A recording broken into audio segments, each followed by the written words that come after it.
The stadium lights flickered like dying stars as the final whistle shrilled across the field, but no one moved. Every eye in the stands, every phone raised to record, every breath held in the crisp October air was locked on the impossible scene unfolding at the 50-yard line. A cheerleader, small, red-haired, ponytail swinging like a battle standard, had just dropped a 240-pound linebacker to his knees with a single, vicious sweep of her leg. The impact echoed like a gunshot. The bully's helmet spun across the turf, his mouthguard skittering after it, and the crowd's roar died into a stunned, collective inhale. Blood trickled from his lip, mixing with the white yard line paint. Behind him, 3 more players, his pack of sneering followers, stumbled back, their bravado evaporating as the girl rose from her crouch, chest heaving, eyes burning with something ancient and lethal. The chant that had mocked her for weeks, "Daddy can't save you now, loser!" hung in the air like smoke after an explosion. And in that frozen heartbeat, the entire town of Willow Creek realized they had no idea who Emily Harper really was. Had to rewind 3 months. Willow Creek High sat squat and proud on the edge of cornfields that stretched to the horizon like golden oceans under a bruised Midwestern sky. Friday nights belonged to the Wolves, blue and gold jerseys, floodlights, the smell of popcorn and diesel from the idling buses. Emily Harper had arrived in August, transferred in from nowhere anyone recognized, her transcript sealed, her accent carrying the faint drawl of places farther south than anyone here had ever driven. She was slight, freckled, quick to smile in a way that made teachers relax and classmates lean in. She tried out for cheer on the first day of practice, landing every tumble, every basket toss with a precision that made Coach Ramirez blink twice.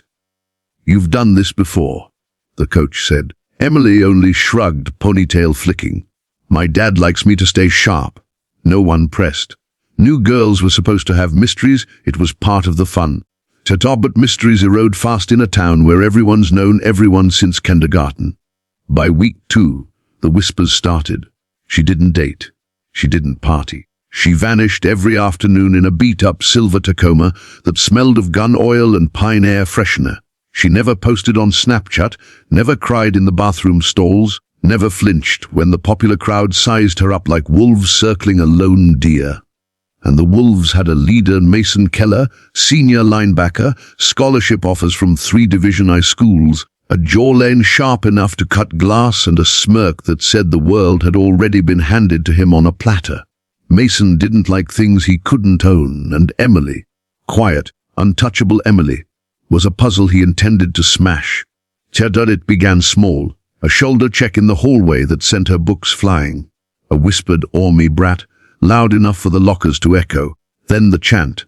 It started in the cafeteria, Mason and his 3 lieutenants, Tyler, Bryce, and Cole, banging forks on trays in rhythm. "Dad, can't save you now."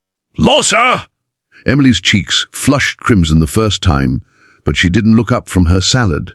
The second time, she met Mason's eyes across the tables, and something cold flickered there, something that made even Tyler pause mid-laugh. By the 3rd week, the entire junior and senior class had memorized the beat. Teachers pretended not to hear. The principal gave a speech about school spirit. Emily stopped eating in the cafeteria altogether. Sat on at home. The Harper house sat on the edge of town where the streetlights gave up and the corn took over. It was a low ranch with peeling white paint and a detached garage that stayed locked. Inside, the living room smelled of coffee and leather, and the only decoration was a shadow box on the mantel, a folded flag, a bronze star, a photo of a man in desert camo holding a little red-haired girl on his shoulders. Sergeant First Class Daniel Harper, U.S. Army Rangers, retired after 3 tours in places he never named. He limped now, the left leg stiff from an Eid outside Kandahar, but his hands were still quick, caroused, steady. Every evening at 1800 hours sharp, he and Emily disappeared into the backyard where floodlights buzzed to life and the grass had been worn into a perfect 20 by 20 mat. Again, he'd say, voice low, after she failed to break his grip, "Pain is just data. Use it." She'd nod, reset her stance, and drive her elbow into the pad he held until her knuckles bled. They never spoke about school. They never needed to. September slid into October and the bullying metastasized. Mason upped the ante. During a pep rally, he accidentally spilled Gatorade down the front of Emily's uniform while she stood on the pyramid's peak. The crowd laughed. Phones flashed. Emily stood dripping, neon red staining the white shell of her top, and for the first time her smile cracked. That night she came home silent, peeled off the ruined uniform, and burned it in the fire pit while her father watched from the porch. "They'll stop when you make them," he said. She stared into the flames. "I'm not you, Dad." He limped down the steps, rested a hand on her shoulder. "You're better. You just forgot." Chod's homecoming week arrived like a fever dream. The Wolves were undefeated, the stands overflowed, and Mason decided the halftime show needed a punchline. He cornered Emily behind the equipment shed after Thursday practice. His 3 shadows fanned out like wings. "Big game tomorrow, princess." He sneered, flicking her ponytail. "Wear something pretty when you cry." Tyler snickered. Bryce filmed on his phone. Cole cracked his knuckles. Emily's pulse hammered in her ears, but her voice stayed level. "Step back, Mason." He leaned in instead, breath sour with monster energy. "Or what? Daddy gonna send a drone strike?" The laugh that followed was cut short when Emily's knee snapped up, stopping a millimeter from his groin. The air left his lungs in a wheeze. For a heartbeat, no one moved. Then Mason's face twisted purple and he shoved her hard into the chain link fence. The metal rattled like bones. "You're dead," he hissed. "Tomorrow, halftime. Bring tissues." Till that night, Daniel Harper cleaned his old Kai, bar knife on the kitchen table, the steel whispering against the whetstone. Emily watched from the doorway. "I don't want to hurt anyone," she said. Her father didn't look up. "You won't. You'll teach." He slid the knife back into its sheath, then reached into a drawer and pulled out a small black flash drive. "Watch this." On the laptop, grainy night vision footage played a village in Helmand province, muzzle flashes stitching the dark, a lone figure moving through compounds with impossible grace. The figure paused, hoisted a wounded Afghan soldier over one shoulder, and sprinted through a hail of tracers. The metadata read Harper D 2017. Emily's throat tightened. "That's you." He nodded once. "Same blood. Kid, same choice." He closed the laptop. "They want a show, give them one they'll never forget." Charter Friday night. The stadium throbbed. 3,500 people packed the bleachers, the marching band blasting Sweet Caroline, the scent of tailgate smoke drifting over everything. Emily stood on the sideline in her fresh uniform, pom-poms dangling at her sides, every cheer routine memorized down to the microsecond. Across the field, Mason caught her eye and drew a finger across his throat. The first half unfolded like clockwork, Wolves up 28-7, the crowd delirious. Halftime fireworks lit the sky in red and gold waterfalls. The cheer squad took the field, pyramid rising, stunts popping, the routine flawless until the final beat, when Mason and his trio broke formation from the team huddle and jogged straight into the performance space. The music scratched to silence. The crowd hushed. Mason snatched a mic from the announcer's booth. "Ladies and gentlemen," he boomed, "a special demonstration." Tyler and Bryce grabbed Emily's arms, pinning her in the center of the turf. Cole produced a roll of duct tape. The stadium lights felt suddenly surgical, bleaching every face ghost white. Emily's heart slammed against her ribs, but her breathing stayed even. 4 counts in, 4 counts out, the way her father taught her in the backyard. Mason leaned in close enough for her to smell the wintergreen chew on his tongue. "Last chance, loser." "Beg." The crowd shifted uneasily. A few parents stood. Security started down the steps but moved like they were wading through syrup. Emily tested the grip on her left arm. Tyler's fingers slippery with sweat.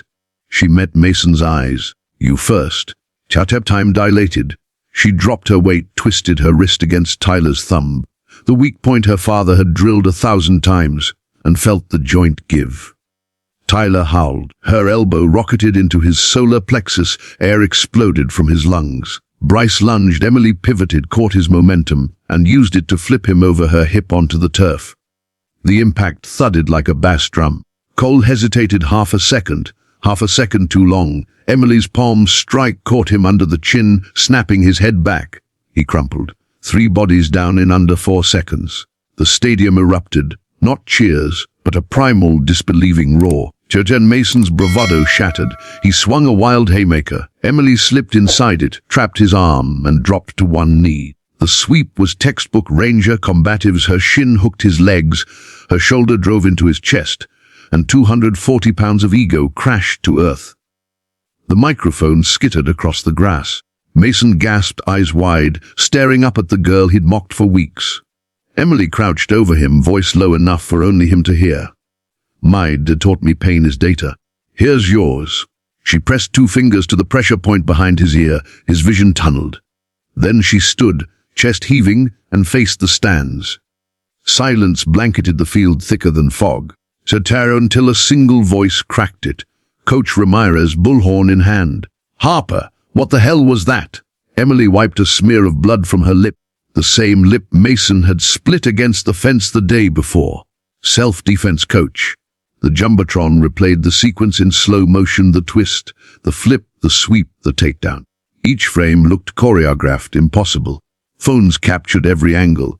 By the time the second half kickoff sounded, Faye Ranger Cheerleader was trending nationwide.